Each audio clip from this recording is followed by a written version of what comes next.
This black screen is a choice. We are trying something different today. In the last few years, the YouTube algorithm has forced creators to become frantic. Fast cuts, bright colors, loud noises, screaming faces in thumbnails. It is part of the problem we are here to discuss. It is overstimulation. So, for the next 8 minutes, I want to offer you a sanctuary. You don't have to watch anything. You don't have to look at my face. You can put your phone in your pocket, put it face down on the table, or close your eyes. This is audio first, because if we are going to talk about fixing your attention span, we need to start by calming your nervous system right now. Today, we are going deep. I'm not just going to tell you to turn off notifications. You already know that. I want to talk to you from the bottom of my heart, straight from the sewing box, as we say, about the psychological war being waged for your mind and the specific nitty-gritty systems I use to fight back. This is the guide I wish I had 5 years ago. Let's dive in. First, we have to let go of the shame. I talk to so many people who say, I'm just lazy, or I have an addictive personality. Let's be real for a second. Imagine you are playing chess, but you are playing against a supercomputer that can calculate 1 billion moves per second. And you are just a guy or a girl, tired from work. If you lose that chess game, are you stupid? No, you are outmatched. Your phone is that supercomputer. On the other side of that glass screen, there are thousands of engineers at Google, Meta, and TikTok, some of the smartest people on the planet. They are paid incredible salaries to do one thing: hack your biology. They exploit a glitch in the human brain called the reward prediction error. Here's how it works. If I give you a cookie every time you press a button, you will eventually get bored of pressing the button. You know the cookie is coming, but if I give you a cookie sometimes, and other times nothing, and other times a super cookie, you will press that button until you starve to death.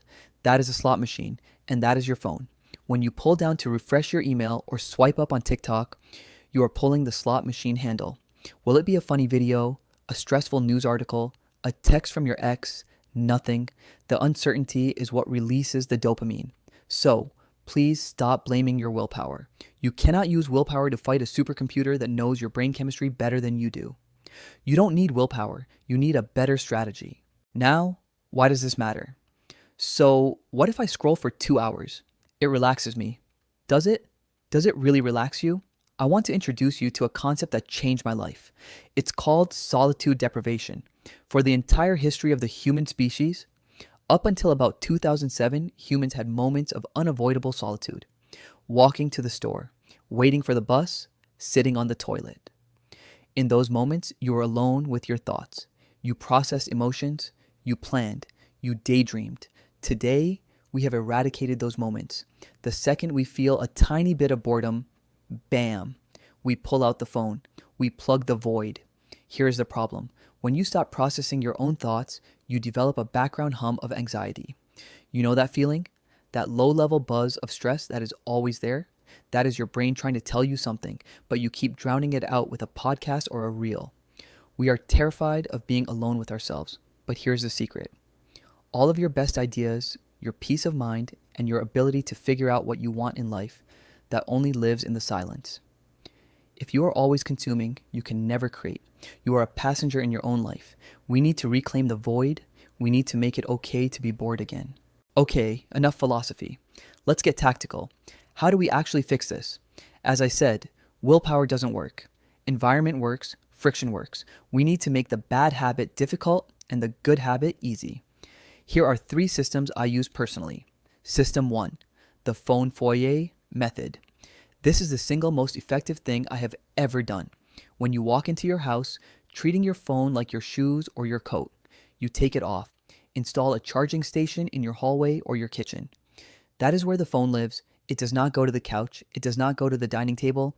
And it absolutely, under no circumstances, goes into the bedroom.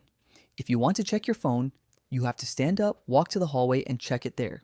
You will be amazed at how often your brain says, "Hey, it's not worth standing up for." That is friction working for you.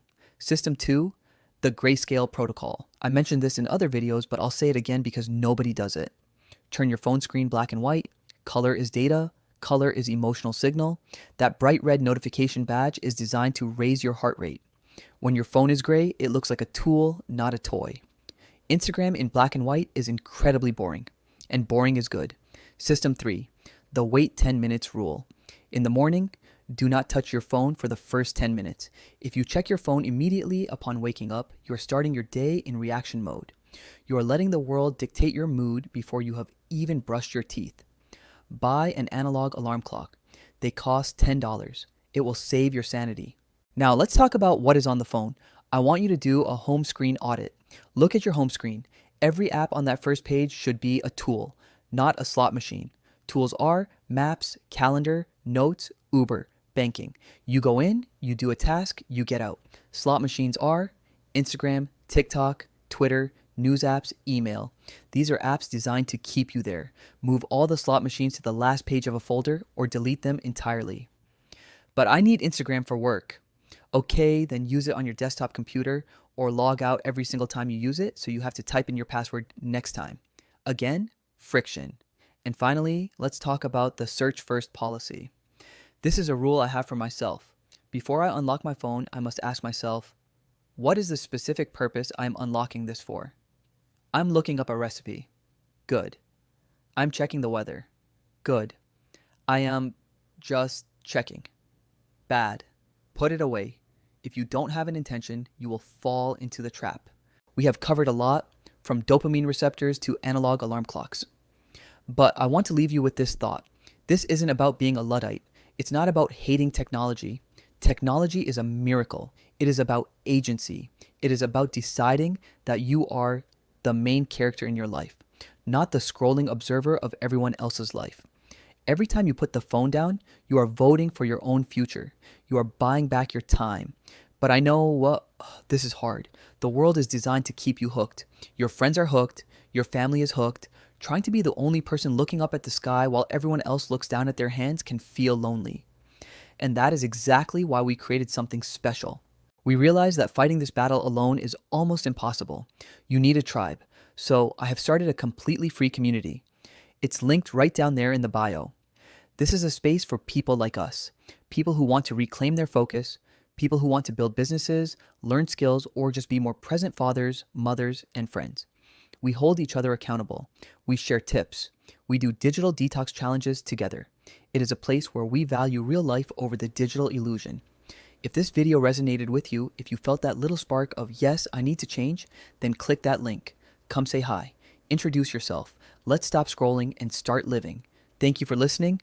Thank you for giving me your attention, the most valuable asset you own.